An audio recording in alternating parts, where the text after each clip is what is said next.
Bats. Bats are the most well-known mammals, capable of sustained flight.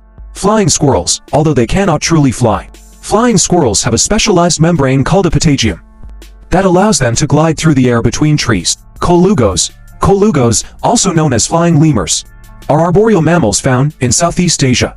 They have a membrane of skin called a patagium that stretches between their limbs, allowing them to glide long distances. Sugar gliders. Sugar gliders, native to Australia, Indonesia, and New Guinea, have a patagium that enables them to glide between trees in search of food.